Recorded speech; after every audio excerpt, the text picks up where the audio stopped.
The birthday cake stood untouched when Margot Aldrin realized that not a single person had walked through the door.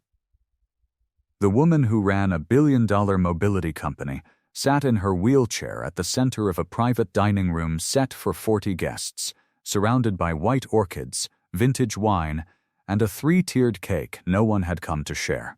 When the restaurant manager moved to clear the table, a stranger stepped forward. Silas Croft, a single father fixing a warped door down the hall, pulled out 2 chairs, one for himself and one for his 7-year-old daughter, looked at her steadily, and asked, "Would you mind if we sat with you?" He did not know that question would make him a target. Stay until the end to find out why those 2 chairs shook an entire empire down to its foundation.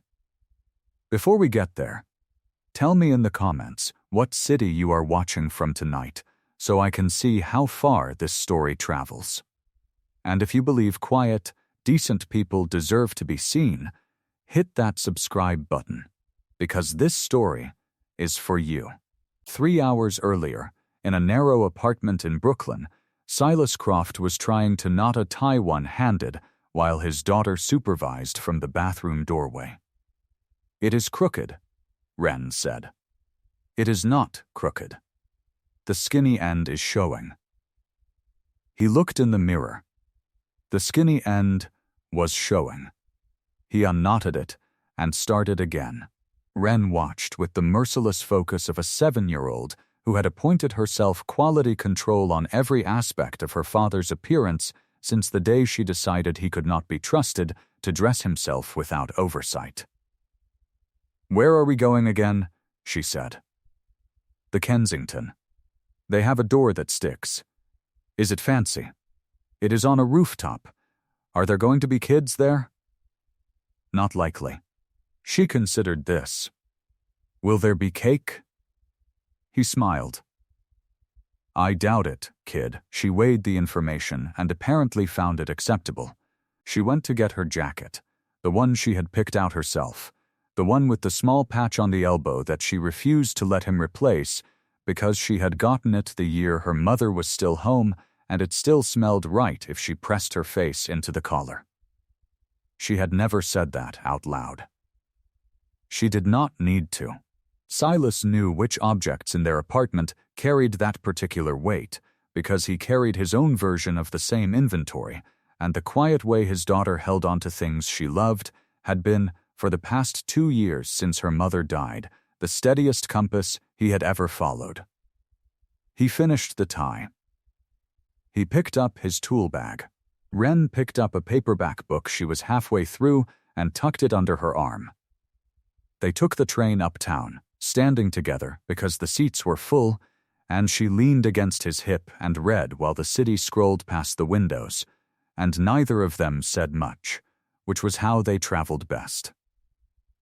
The Kensington Grand occupied 37 floors above Manhattan's financial district. Margot Aldrin had not reserved a table. She had rented the entire private dining room, a sweep of floor-to-ceiling glass overlooking the city at night, set with 40-place settings. The flowers were white orchids. The wine came from a vineyard that produced fewer than 2,000 bottles a year.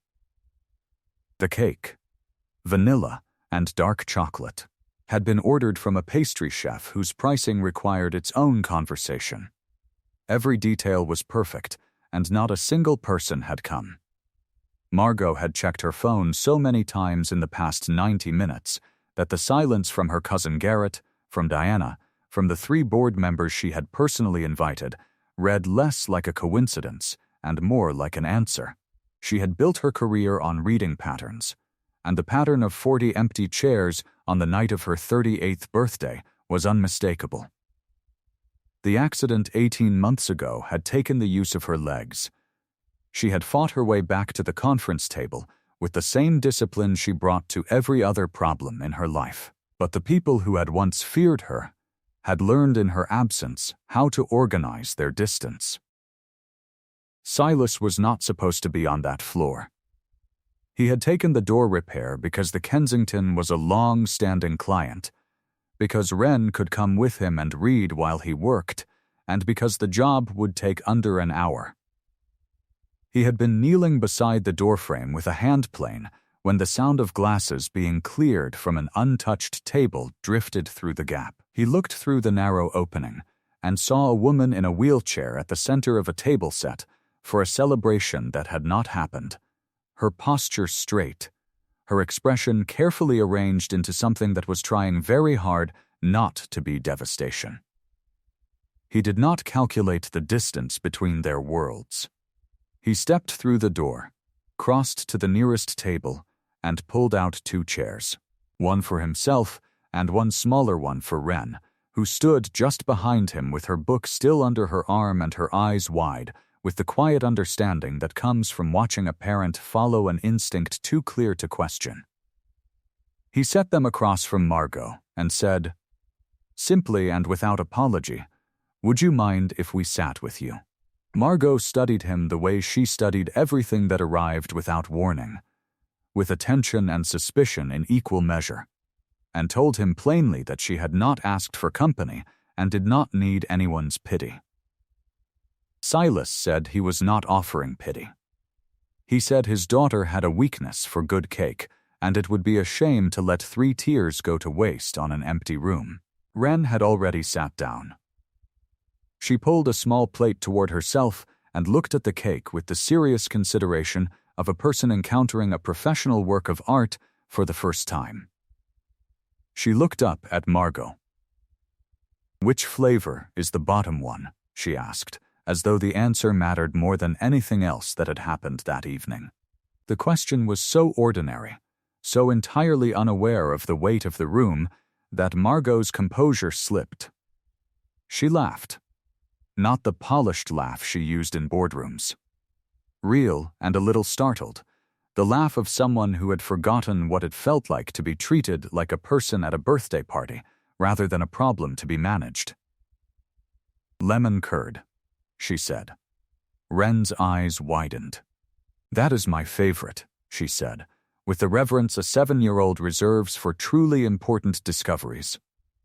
Margot looked at the small girl across the enormous table as if something in her chest had come slightly unlocked. Silas served 3 slices. The candles were still unlit. And for a few minutes in that empty room, nobody mentioned the 40 chairs. They stayed longer than planned.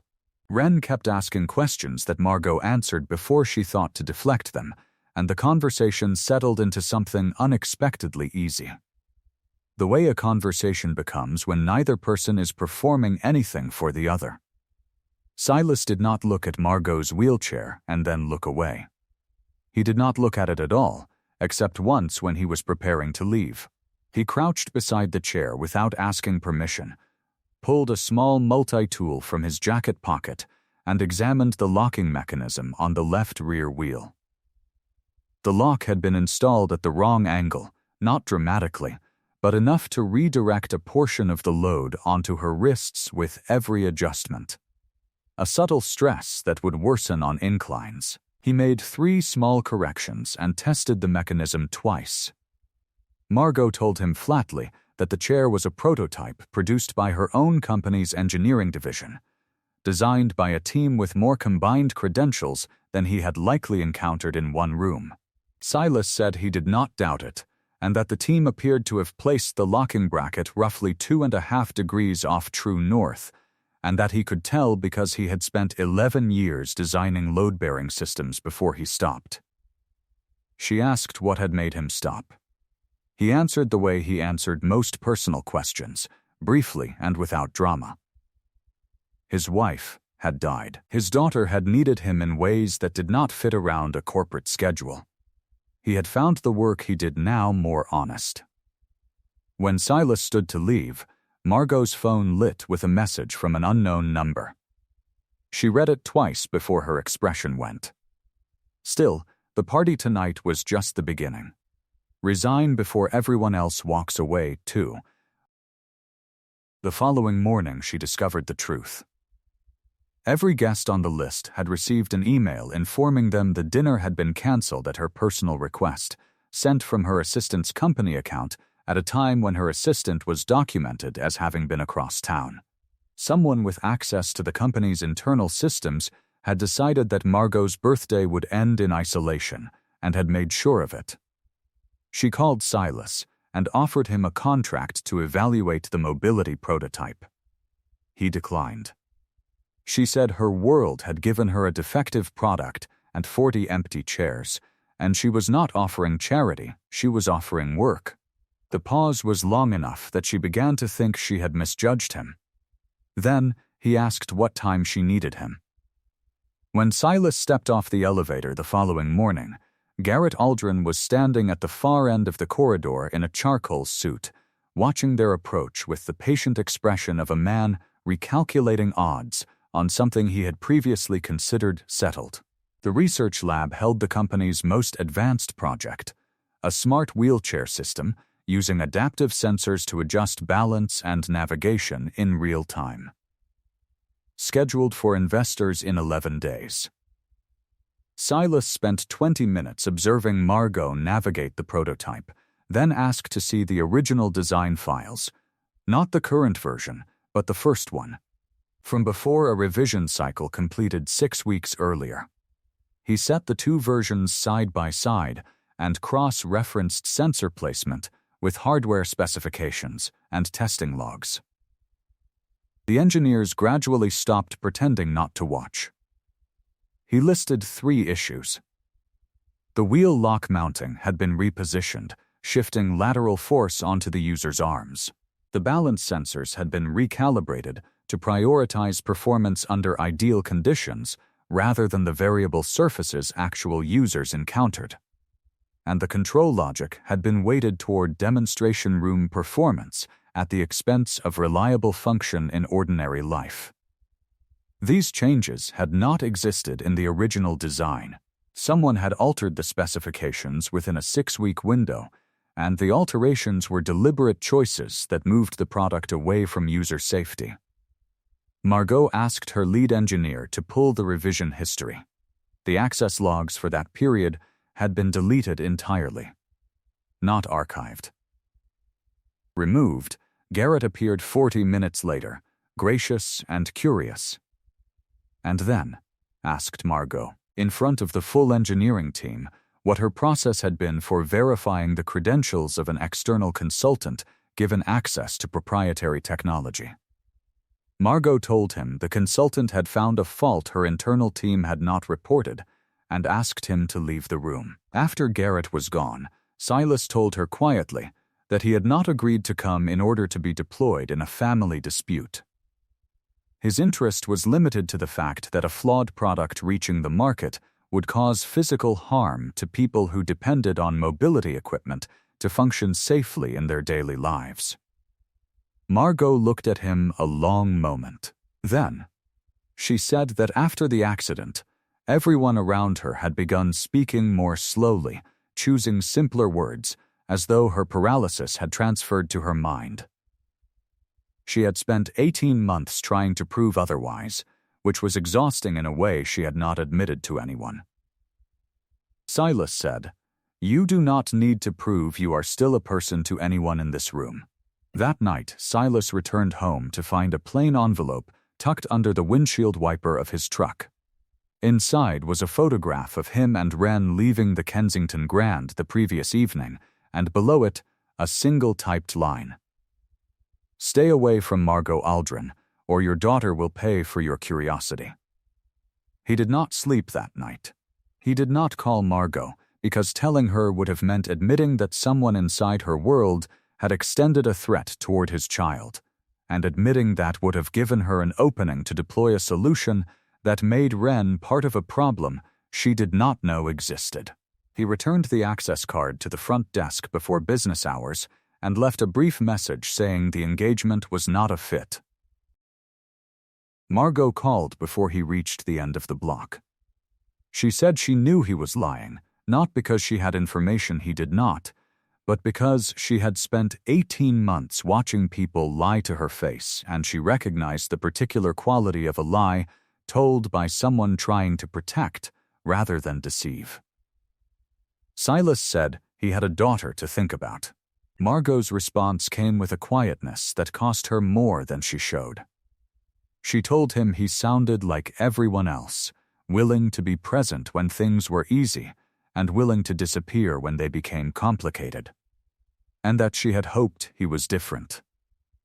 Silas said the difference was that he was not leaving because of her wheelchair, her wealth, or her temper, and then he told her about the photograph. She offered a security detail for Ren. Silas said no. Ren was 7.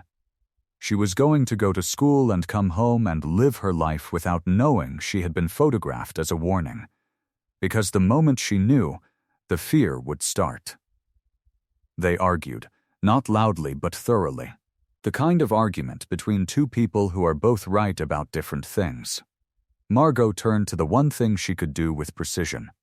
She pulled the building's security footage from the night of her birthday and found the gap within 20 minutes. 17 minutes of corrupted footage in the corridor connecting the dining suite to the administrative wing, long enough for someone who knew the building to access her assistant's workstation without being recorded. The disruption had been approved through the building's management portal under an administrative account belonging to Diana Harlow. Margot called Diana directly and asked whether she had authorized the camera disruption.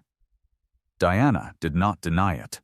She said it had been an assessment measure, that the board had been watching closely since the accident, and that Margot's association with an unvetted outsider was the kind of evidence that would be used against her at the governance review Garrett had scheduled for the following week. When Margot asked who had initiated the review, Diana said the request had come from Garrett and had already collected enough supporting signatures to proceed.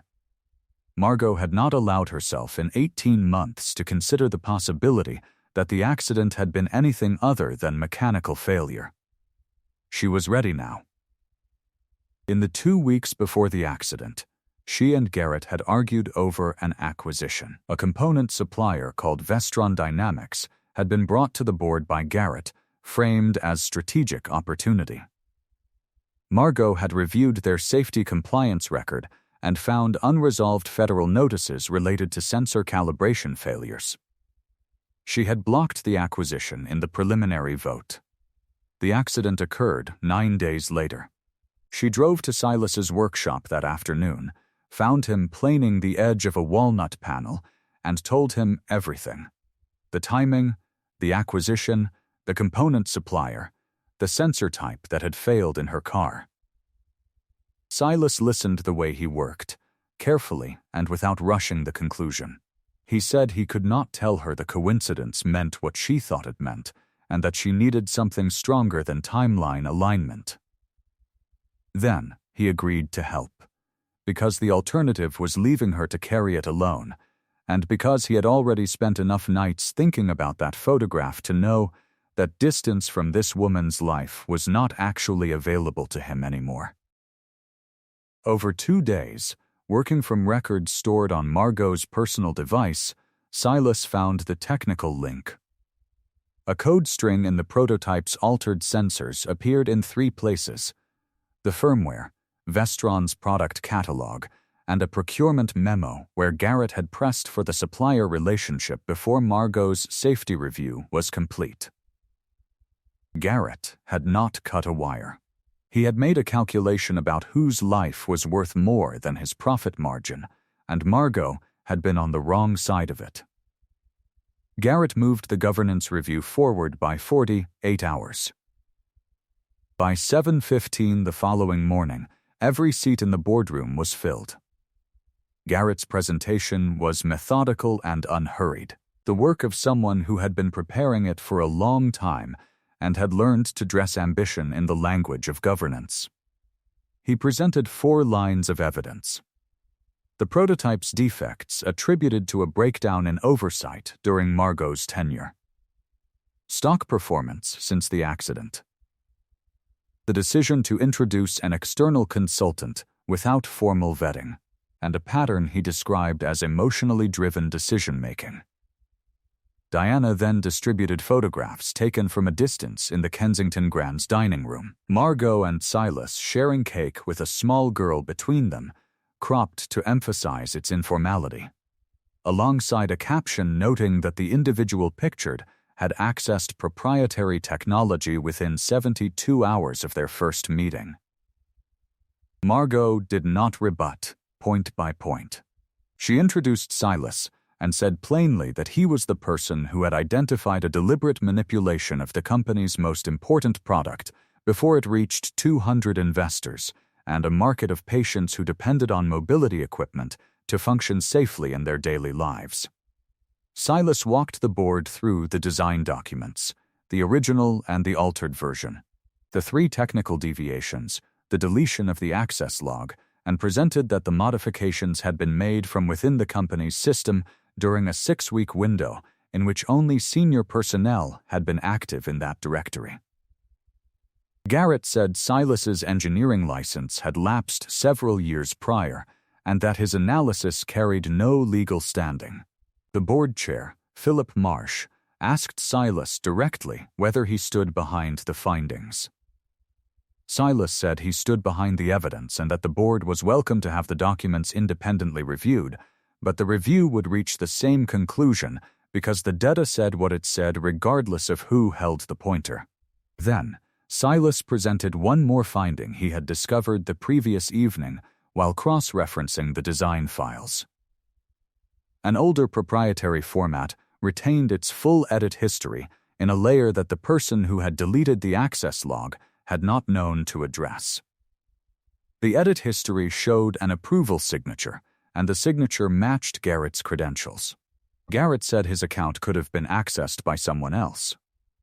Philip Marsh said the evidence was sufficient to halt the product launch and request a formal external audit. Garrett said the governance question had not been resolved. Philip acknowledged it and called the vote.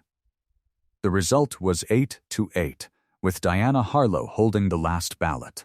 Diana looked at Margot across the length of the table, took a breath, and voted to remove her. Margot Aldrin lost the chairmanship of Aldrin Mobility by a single vote cast by the woman who had once been her closest friend. She left through the front entrance. There were journalists on the steps, already briefed. She moved through them without stopping, her chin level, her expression giving them nothing that could be cropped as a caption about fragility. She would not take the service entrance. She had built her entire professional life in this building, and she would leave it the way she had entered it, through the front door, in full view, with her name still above the entrance. Garrett was named acting CEO by early afternoon.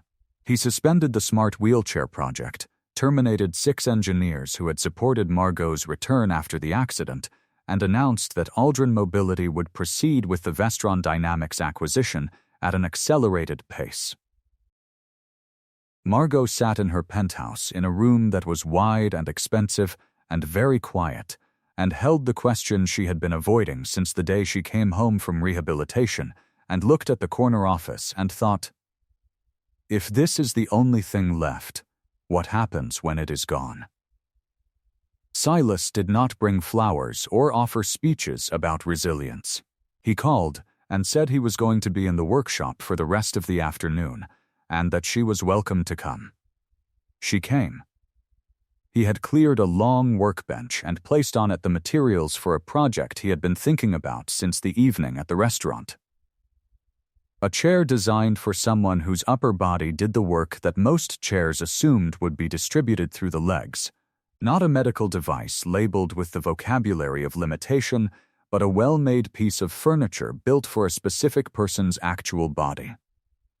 He told Margot he could not design the seat geometry properly without her input because he was a craftsman and not an ergonomic engineer, and the design would be better with her in it. Wren was there.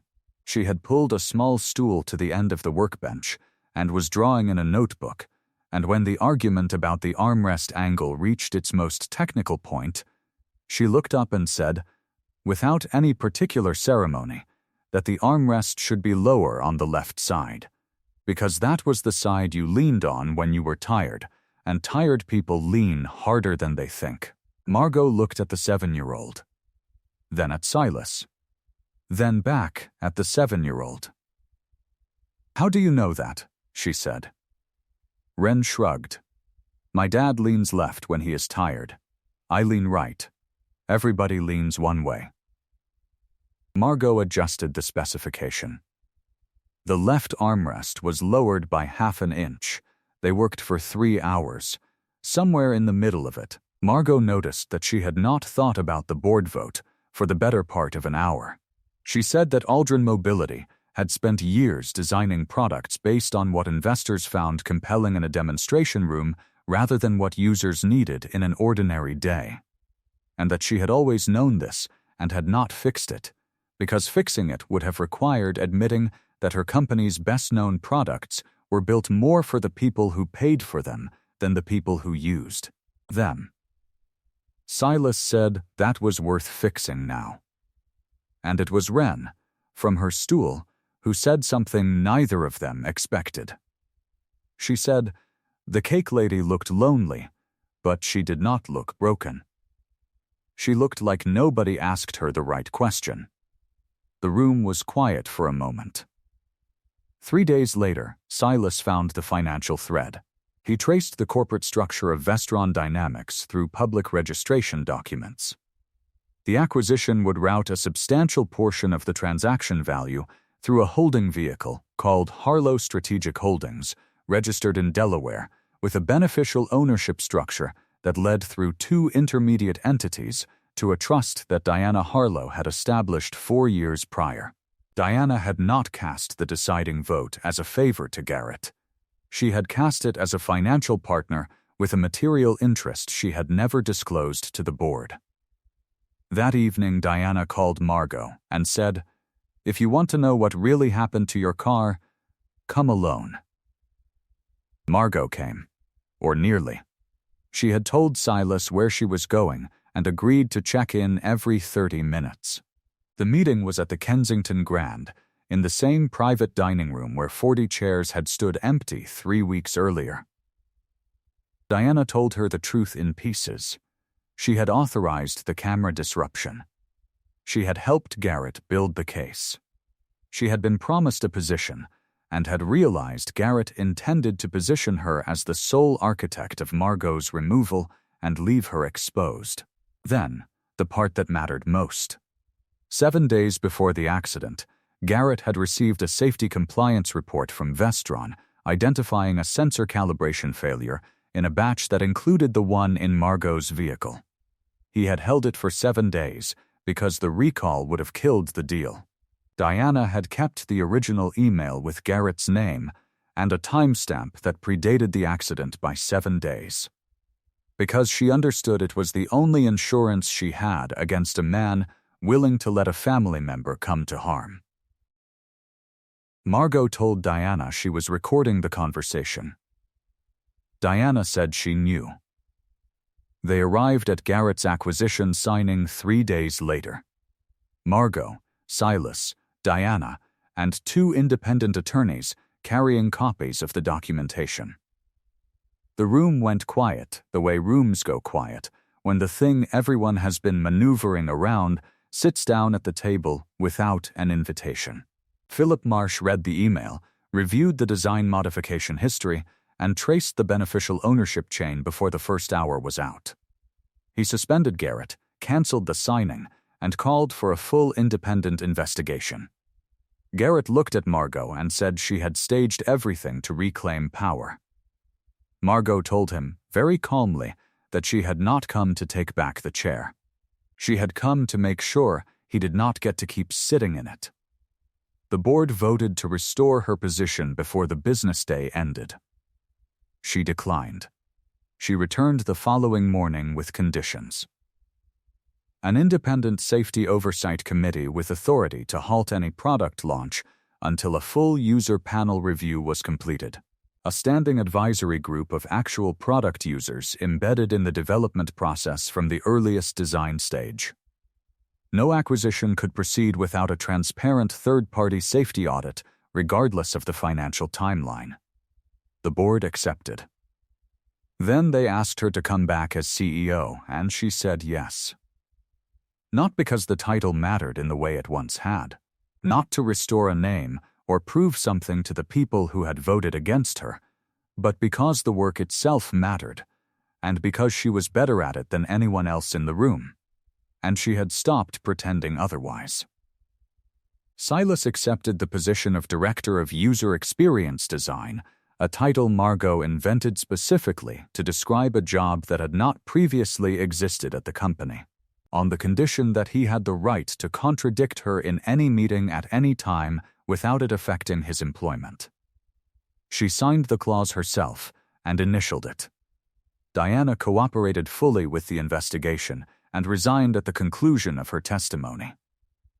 Garrett faced formal proceedings on 3 counts: financial fraud, suppression of a federally required safety disclosure, and coordinated shareholder manipulation.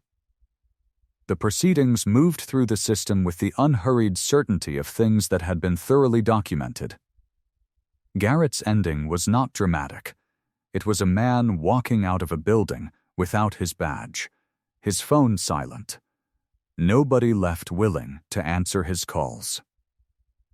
1 year after the birthday that no one attended, Margot turned 39. She did not rent a room for 40.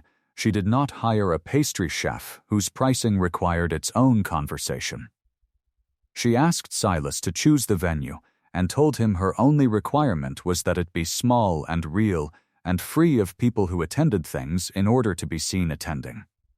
He chose the workshop, not as it had been when she first walked into it, but as it had become over the past 12 months, a shared design studio used during the week by a rotating group of engineers and craftspeople developing a new line of products built for the way people actually lived rather than the way investors preferred to see them demonstrated.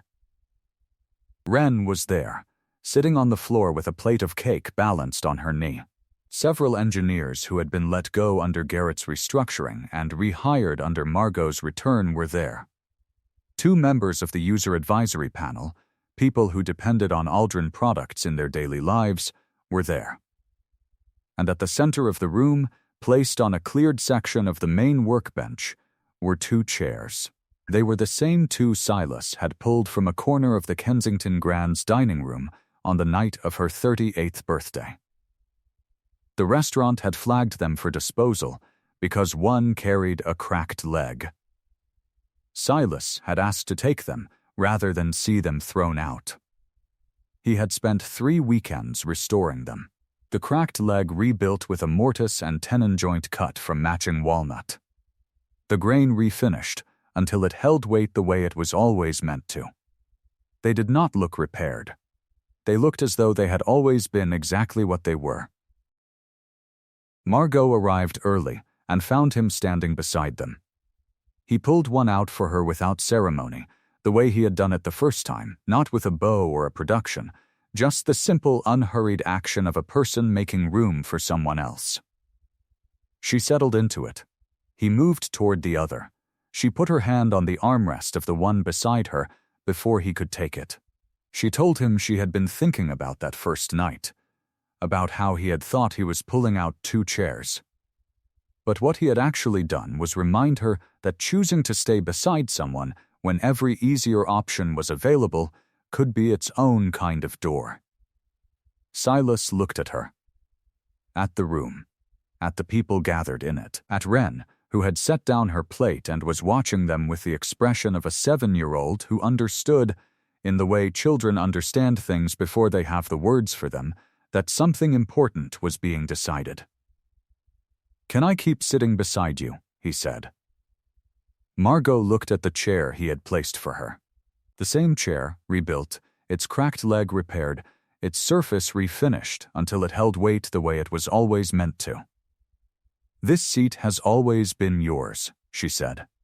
The room that had once been set for 40 and held no one now held exactly the people who had chosen to be there. And in the center of it, 2 chairs that had stood empty at a party no one attended were occupied at last, by a man who had walked in without an invitation and a woman who had learned that the truest company is the kind that arrives without being asked and stays long after the evening is supposed to be over. Somewhere nearby, a 7-year-old girl was eating her second slice of lemon curd cake and explaining to an engineer twice her height that the armrest on the new prototype should be lower on the left side, because that was the side tired people leaned on, and tired people leaned harder than they thought. The engineer wrote it down. So let me ask you something tonight. Has anyone ever walked into a room where you were sitting alone and simply sat down beside you, without being asked, without needing a reason, and changed the way you understood what you deserved? Tell me about it in the comments. I read every one. And if this story stayed with you, you know what to do. New stories every week.